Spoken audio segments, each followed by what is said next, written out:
Assalamualaikum warahmatullahi wabarakatuh.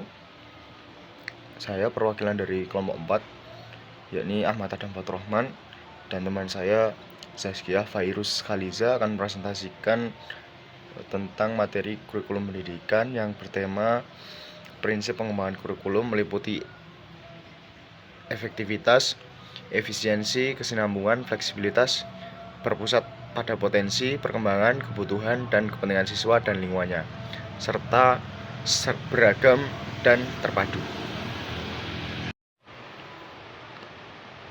Rumusan masalah yang pertama adalah apa yang dimaksud dengan prinsip pengembangan kurikulum. Sebelum menjelaskan definisi daripada pengertian daripada prinsip pengembangan kurikulum pendidikan, mari kita definisikan terlebih dahulu apa itu kurikulum. Kurikulum itu secara etimologi berasal dari bahasa Yunani, berasal dari kata kurir dan kurer. Kurir artinya pelari, sedangkan kurer artinya lintasan atau arena atau rute berlari. Secara etimologi juga ditemukan dalam bahasa Arab, itu namanya manhaj. Manhaj artinya adalah jalan untuk mencapai pencerahan atau jalan terang. Dapat kita simpulkan bahwasanya definisi umum daripada kurikulum merupakan jalur atau rute yang menuntun seseorang dalam proses belajar dan berkembang. Baik. Sedangkan definisi daripada prinsip pengembangan kurikulum menurut jurnal Edu Religi yang diciptakan atau yang ditulis oleh Sofia dalam jurnalnya tahun 2018, merupakan aspek atau landasan yang harus diperhatikan dalam merancang dan melaksanakan kurikulum agar tujuan pendidikan dapat tercapai secara optimal dan maksimal. Di dalam prinsip perkembangan kurikulum ini terdapat banyak versi, macam-macam prinsip pengembangan kurikulum dari jurnal yang ditulis oleh Syafaruddin dan Amiruddin. Menurut Syafaruddin dan Amiruddin, prinsip-prinsip pengembangan kurikulum itu ada 8. Di antaranya yang pertama adalah tujuan. Jadi aspek paling fundamental adalah tujuan. Kurikulum harus berorientasi pada tujuan dan output yang jelas. Mau dibawa kemana arah kurikulum ini? Diarahkan pada pencapaian yang mana? Begitu menurut Syafaruddin dan Amiruddin. Kemudian yang kedua adalah relevansi atau kesesuaian kebutuhan peserta didik terhadap masyarakat atau terhadap lingkungan. Maka kurikulum itu harus sesuai dengan kondisi lingkungan, kemudian kondisi sumber daya alam terutama di daerah-daerah tertentu. Nah, begitu. Maka kurikulum harus relevan dengan itu. Kemudian yang ketiga adalah efisien. Kurikulum harus efisien. Yang pertama adalah hemat waktu. Yang kedua adalah hemat tenaga, dan yang terakhir adalah harus murah. Kurikulum harus efisien terhadap biaya, termasuk memanfaatkan sumber daya yang ada untuk menjalankan kurikulum. Yang keempat adalah fleksibilitas. Kurikulum harus fleksibel, harus mampu menyesuaikan dengan perubahan kondisi dan lain-lain. Apalagi kalau misalkan kurikulum yang disamaratakan antara daerah satu dengan daerah yang lainnya. Kalau misalkan dengan kondisi kita di Jawa dengan di pulau yang lain, misalkan di Papua, tentu saja berbeda. Maka kurikulum harus fleksibel, harus dapat berjalan juga di sana, begitu. Kemudian yang kelima adalah kesinambungan. Kurikulum ini harus bersambung dari jenjang satu dengan jenjang yang lainnya. Misal matematika, kita di SD tentu saja diberikan rumusan-rumusan matematika yang paling dasar, yakni adalah penjumlahan, pengalian atau aljabar. Kemudian di SMP tentu saja itu dikembangkan dengan matematika tingkat lanjut. Ada matematika penalaran, ada matematika yang umum. Tentu saja matematika yang ada di SD kemudian kita bawa di SMP, tentu saja matematikanya tidak hanya digunakan pada matematika saja. Kita gunakan pada fisika, kita gunakan pada kimia, kita gunakan pada geografi. Nah, seperti itu. Itu artinya kurikulum harus berkesinambungan antara materi jenjang satu dengan jenjang yang di atasnya dan jenjang yang di atasnya lagi. Seperti itu. Kemudian yang ketujuh adalah keterpaduan atau terpadu. Kurikulum harus terpadu. Harus menyatukan berbagai bidang ilmu, harus menyatukan berbagai bidang pengalaman. Yang selanjutnya adalah mutu.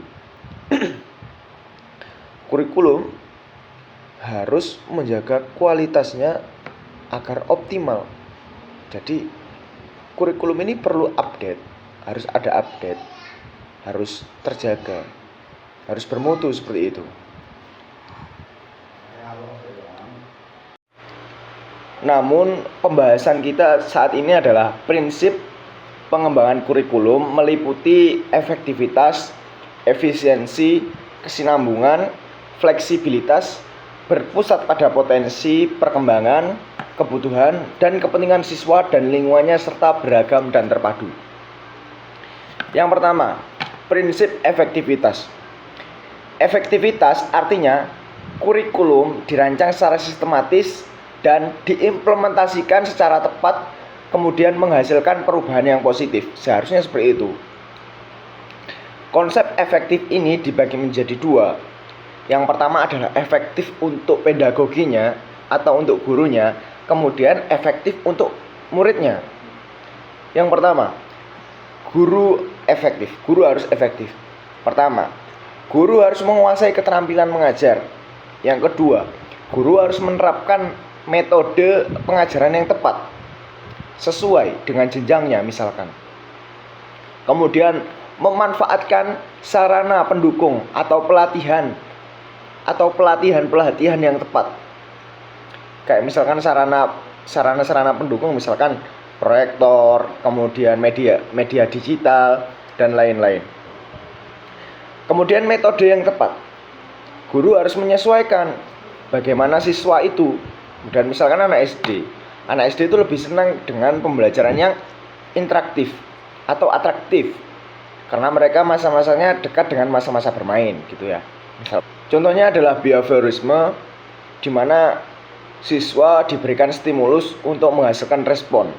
Respon ini dapat berupa nilai yang positif ataupun nilai yang kurang positif, misalkan nilai negatif, atau siswa ini tidak mampu untuk menjawab, ataupun siswa ini dapat mampu menjawab atau berupa nilai positif. Misalkan diberikan pertanyaan 1 tambah 1 berapa?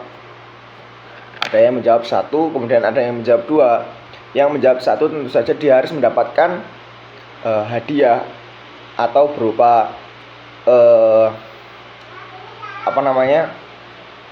improvement atau apresiasi berupa permen, makanan, atau berupa nilai. Sedangkan yang salah tentu saja harus diberikan punishment, atau kalau setidak-tidaknya punishment adalah setidaknya dia tahu bahwasanya jawaban dia itu salah, supaya dia ingat bahwasanya jawaban dia itu adalah salah.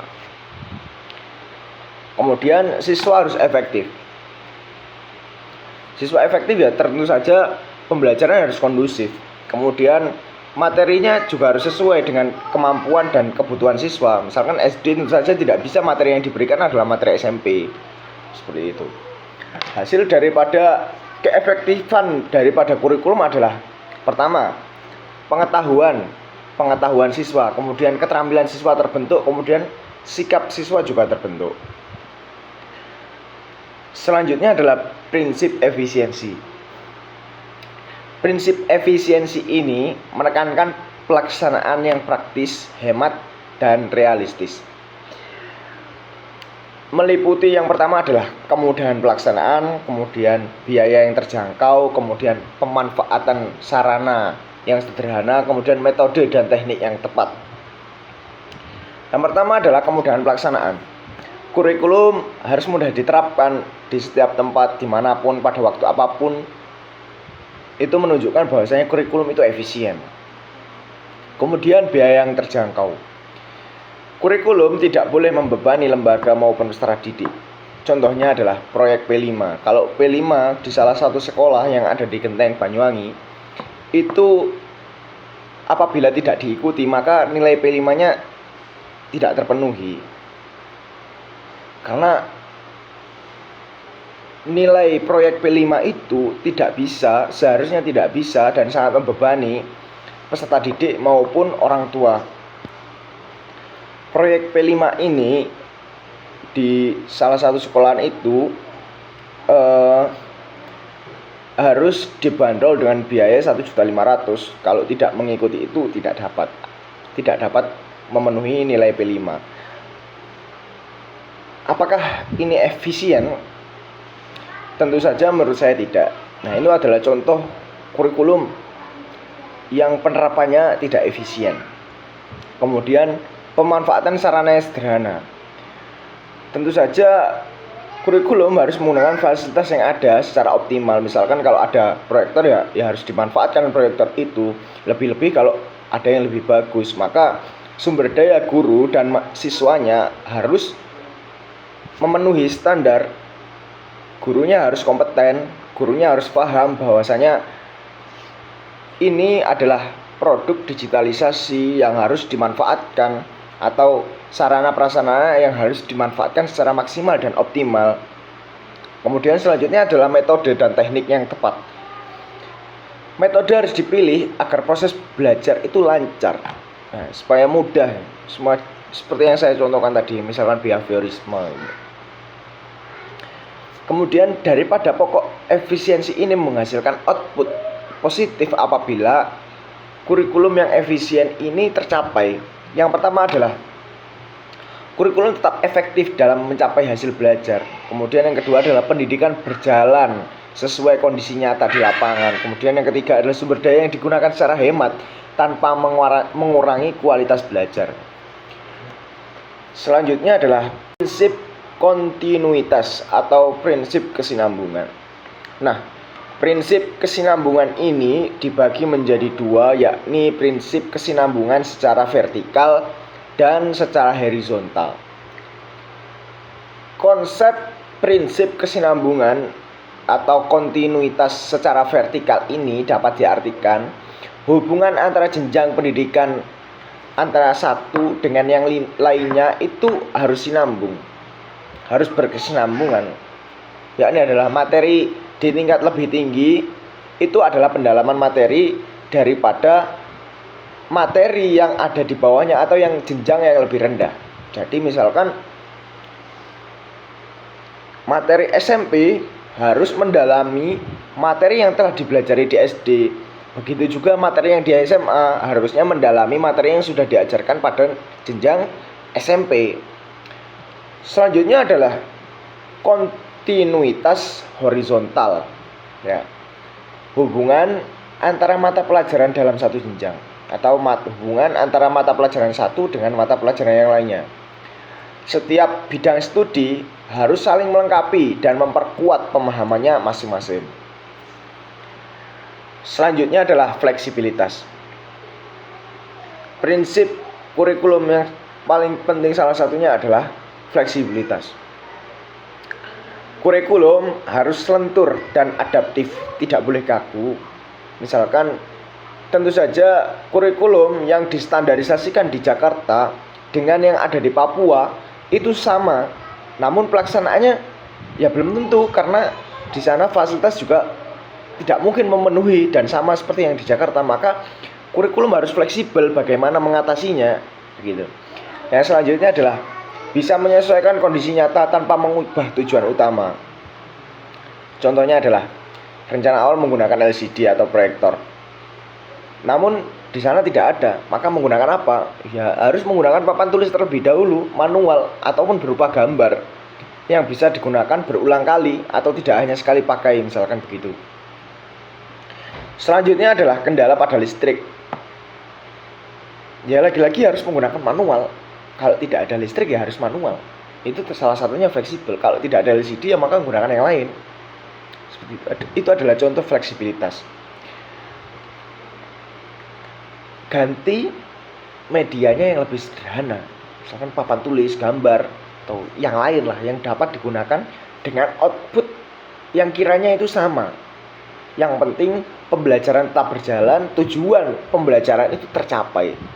Seperti itu. Selanjutnya saya akan menjelaskan bagaimana kurikulum itu dapat berpusat pada potensi, perkembangan, kebutuhan, dan kepentingan peserta didik. Pembelajaran berpusat pada siswa adalah suatu upaya untuk memperbaiki kualitas belajar yang sebelumnya lebih banyak menekankan hafalan, standar nilai, dan kompetensi antar siswa. Kini, pembelajaran itu diarahkan agar lebih bermakna dengan siswa terlibat langsung dalam kelas, proses belajar di kelas. Nah, guru itu tidak lagi hanya mentransfer pengetahuan, melainkan mendukung siswa untuk membangun pengetahuan sendiri, mulai dari berpikir kritis, meningkatkan kinerja, mengembangkan keterampilan sosial, serta menumbuhkan motivasi dari dalam diri mereka. Bahkan siswa itu diajak untuk membantu sehingga agar tercipta efektivitas belajar bersama. Nah, pendekatan ini itu bertolak dari gagasan bahwa belajar aktif itu membuat siswa dapat mampu belajar sepanjang hayat.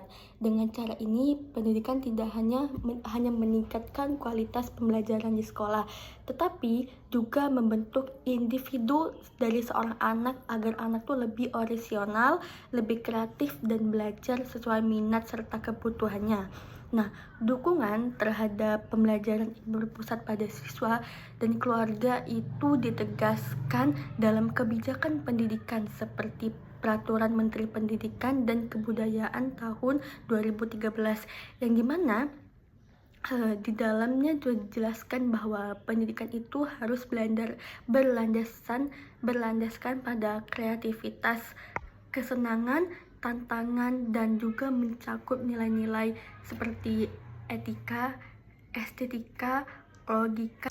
Nah, seiring berjalannya waktu, paradigma pembelajaran tidak hanya mengalami perubahan yang signifikan, yaitu dari konsep siswa diberitahu menjadi siswa aktif mencari tahu. Nah, pengetahuan tidak lagi dipandang sebagai salah satu yang bersifat tetap dinamis, tetapi dia berkembang secara bertahap dari konsep sederhana menuju yang lebih kompleks. Nah, berkembang ini serta hal-hal yang tadi dirancang secara fleksibel dengan memberikan ruang yang luas bagi perkembangan minat dan bakat anak-anak siswa. Nah, kurikulum juga harus disusun berdasarkan tahap kognitif, sosial, dan emosional peserta didik, serta mampu memproses kebutuhan baik akademis maupun akademis yang dimiliki oleh setiap siswa. Nah, dengan pendekatan yang demikian, proses pembelajaran diharapkan lebih relevan di kehidupan nyata siswa, yaitu mereka mampu mempersiapkan menghadapi tantangan masa depan serta selaras dengan tuntutan kompetensi abad ke-21 seperti berpikir kritis, tidak lagi basic, atau berpikir atas, kreatif, mampu menciptakan kreativitas dan gaya, kolaboratif, dan komunikatif. Yang pertama, saya akan menjelaskan identifikasi potensi peserta didik. Nah, dalam kurikulum yang berfokus pada setiap siswa, nah para pendidik, yaitu guru, para pengajar itu harus memperhatikan berbagai potensi yang dimiliki seorang individu, yaitu apa saja yang dimiliki oleh setiap anak. Nah, potensi ini tidak hanya mencangkup kemampuan akademis di sekolah belajar, tetapi juga meliputi kreativitas, bakat seni di bidang apa saja mereka, yaitu keterampilan sosial dan kemampuan kepemimpinan. Nah, dengan memahami ragam potensi yang dimiliki mereka, pendidik itu harus merancang proses pembelajaran yang lebih variatif, inovatif, dan menyenangkan. Agar kenapa? Agar siswa itu dapat berkembang secara aspek optimal dalam aspek intelektual, sosial, dan emosional. Nah, di samping itu, mengapa pendidik perlu memiliki sensitivitas untuk mengenali potensi siswa yang mungkin belum kelihatan dan belum berkembang. Nah, sehingga setiap siswa nanti itu kan memiliki karakter yang berbeda-beda dan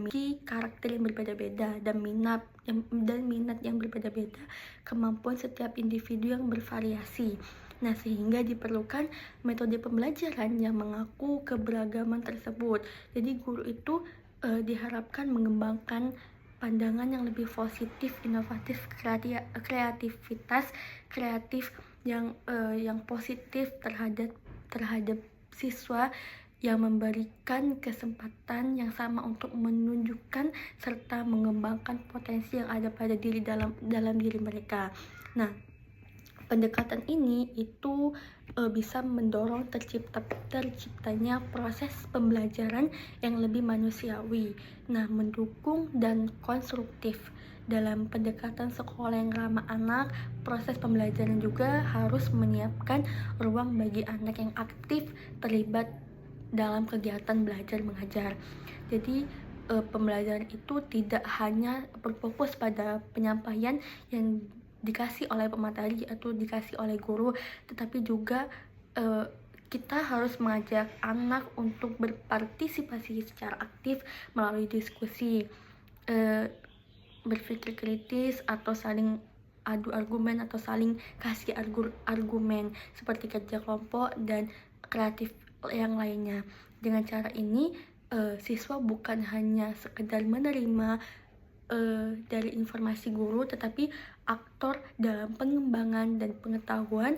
Jadi mereka tuh ada keterampilan mereka tersendiri. Yang kedua itu ada penyesuaian dengan tahap perkembangan.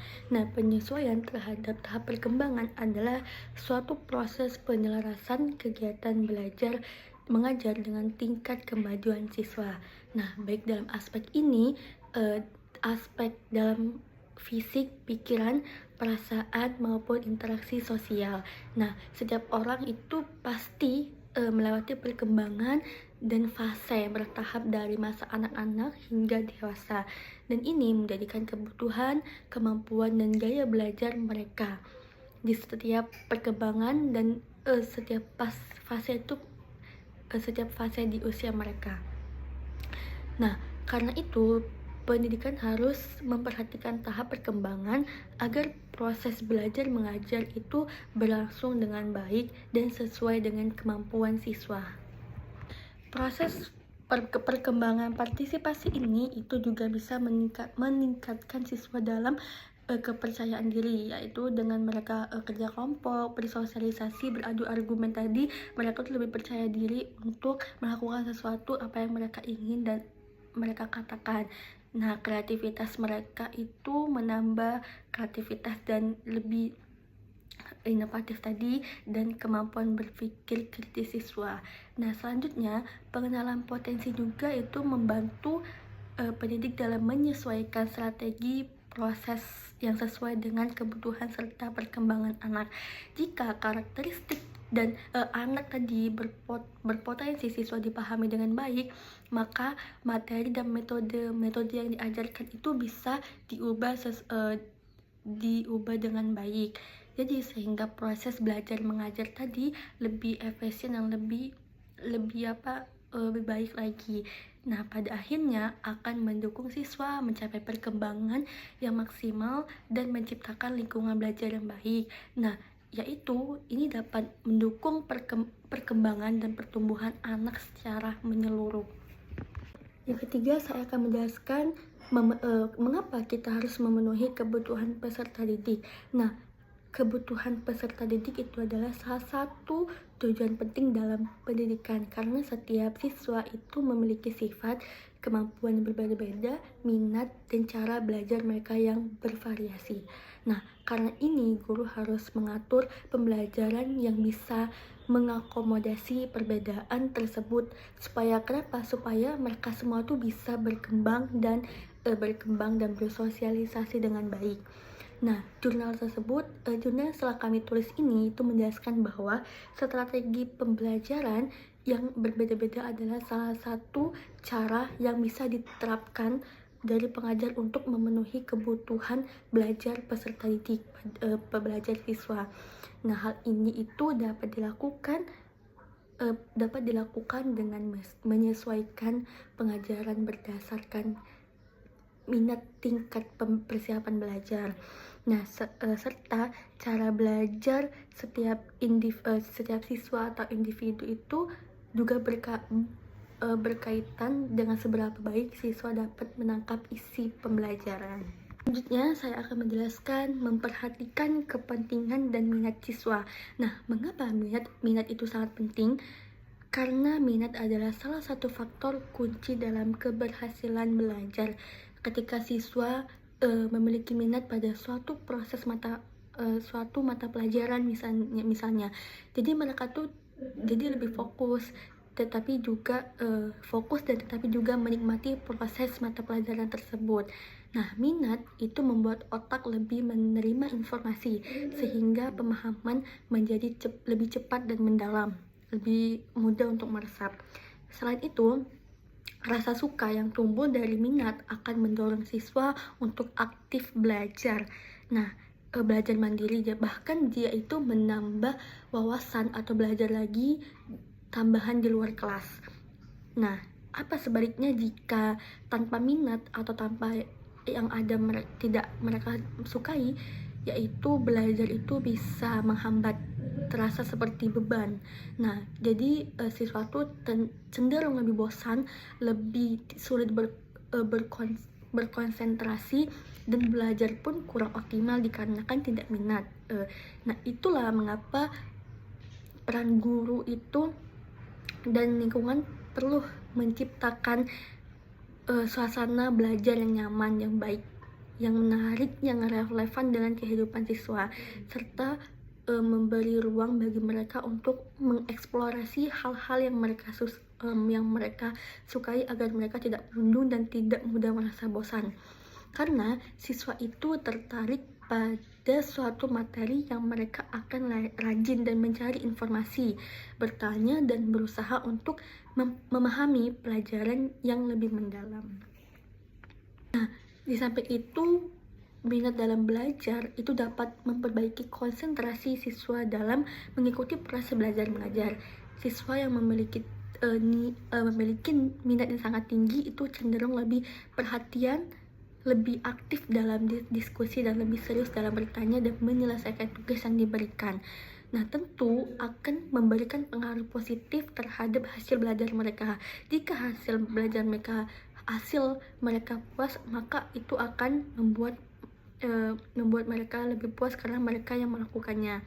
Ini tentu akan memberikan pengaruh positif kan. Nah, sebaliknya, jika mereka memiliki minat yang rendah atau umumnya kurang semangat, merasa bosan, merasa kurang termotivasi untuk memahami materi tadi, itu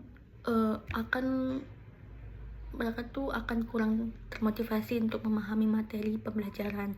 Nah, jadi dukungan dari guru dan lingkungan, orang tua menentukan dalam menumbuhkan minat belajar siswa. Jadi minat itu ibarat api yang sangat kecil. Jika dibiarkan, maka api itu akan padam. Nah, jika dirawat dengan perhatian dan dorongan yang tepat, ia akan menyala semakin terang, termotivasi, dan tumbuh percaya diri dan melakukan hal-hal yang membuat mereka suka. Jadi motivasi itu penting sekali, serta kita tuh seperti tadi menciptakan lingkungan yang belajar yang menyenangkan supaya minat mereka tuh tumbuh dengan baik. Dengan adanya minat yang kuat di dalam diri siswa tuh proses belajar itu akan lebih efektif dan tujuan pembelajaran akan tercapai secara maksimal. Evaluasi yang berorientasi pada perkembangan. Evaluasi yang berfokus pada perkembangan merupakan proses penilaian yang tidak hanya menilai hasil akhir belajar siswa, tetapi juga memperhatikan kemajuan mereka selama proses pembelajaran. Evaluasi ini bertujuan untuk memahami perkembangan siswa secara menyeluruh, mencakup aspek pengetahuan, keterampilan, sikap. Dengan demikian, guru dapat melihat proses belajar siswa secara lebih utuh dan memberikan umpan balik yang tepat untuk mendukung peningkatan kemampuan mereka secara berkelanjutan.